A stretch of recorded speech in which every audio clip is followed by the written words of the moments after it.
أعوذ بالله من الشيطان الرجيم بسم الله الرحمن الرحيم Alhamdulillah Rabbil Alameen. You are welcome to today's episode of 30 Days with the Sahabas. And today I'll be narrating the story of a very respected Sahaba of the Prophet. Generations and centuries will pass, but the Prophet's opinion about this Sahaba will forever remain in the minds of people. The Prophet said, the head had never carried above it, neither did the sky ever shaded under it, a more truthful tongue than the tongue of Abu Dharr al-Ghifari. Now, Abu Dharr al-Ghifari was by far one of the most respected and prominent Sahabas of the Prophet. He was from the tribe Banu Ghifar, a tribe with a notorious reputation for highway robbery. Abu Dharr, whose real name was Jundub bin Junada, heard the news that a new prophet had appeared in Mecca. He hoped that his appearance would help change the minds of people and lead them away from darkness and superstition. So he traveled to Mecca, disguised as one of those who came to circumambulate the Kaaba, because he feared that if the Qurayshi had known that he came to see the Prophet, they would have cut him into pieces. So he secretly gathered information about the Prophet till he met the Prophet sitting alone. He went to him and said to him, "Sing to me of what you are saying." Then the Prophet said, "This is not a poem to be sung." He said, "It's a Quran, but a holy Quran." Then he said, "Recite to me." The Prophet then recited to him and he listened. It didn't take long before he shouted, "I bear witness that there is no God but Allah subhanahu wa ta'ala and Muhammad is his messenger." Without hesitation, Abu Dharr embraced Islam. He was either the fifth or the sixth person to accept Islam. Abu Dharr had a restless and agitated temper, so he could not hold himself together except that he declared Islam publicly, even when the Prophet was still secretly whispering the call to Islam to himself and also to the five who believed in him. However, he went into the sacred house and shouted at the top of his voice, "I bear witness that there is no God but Allah and Muhammad is his messenger." And as far as we know, this was the first public pronouncement of Islam, challenging the arrogance of the Quraysh. In no time, the polytheists surrounded him and they beat him till he fell down. The news got to Al-Abbas, the uncle of the Prophet, and he came as quickly as he can, but he could not rescue Abu Dharr except by a clever trick.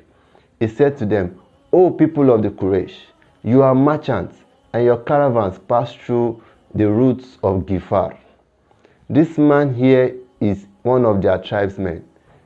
Beware that he may incite his tribesmen, his people, and provoking them to attacking your caravans." Only then did they come to their senses and left him alone.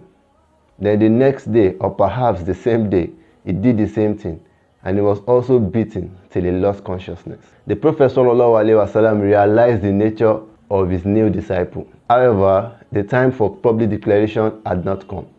So he ordered Abu Dharr to go back to his people and preach Islam to them. And whenever he hears the public announcement of the religion, then at that time he can play his role.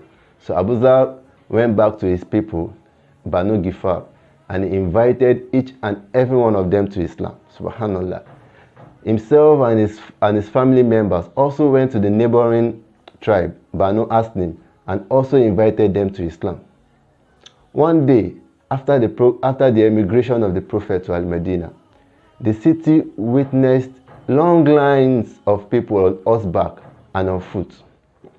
Their feet made such a great noise that the Muslim thought that it was the enemy approaching, if not for the loud shout of Allahu Akbar that they were making.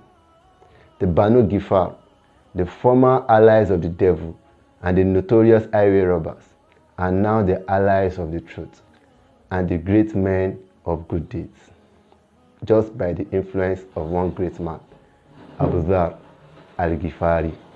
The Prophet ﷺ said this about Abu Dharr: "Bold and daring truthfulness was the essence of Abu Dharr's whole life.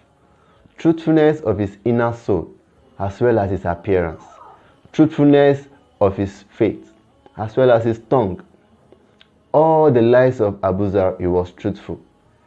He never deceived himself or anyone else, nor allowed anyone to deceive him. Every phase of the life of Abu Dharr al-Ghifari is indeed a basket full of lessons. So I implore each and every one of us to take our time to learn more about this great Sahaba, as it is going to be beneficial to us. The lessons we extract from this short story is that the propagation of Islam is everyone's responsibility, and it is best for us to start from our friends, kins, and family.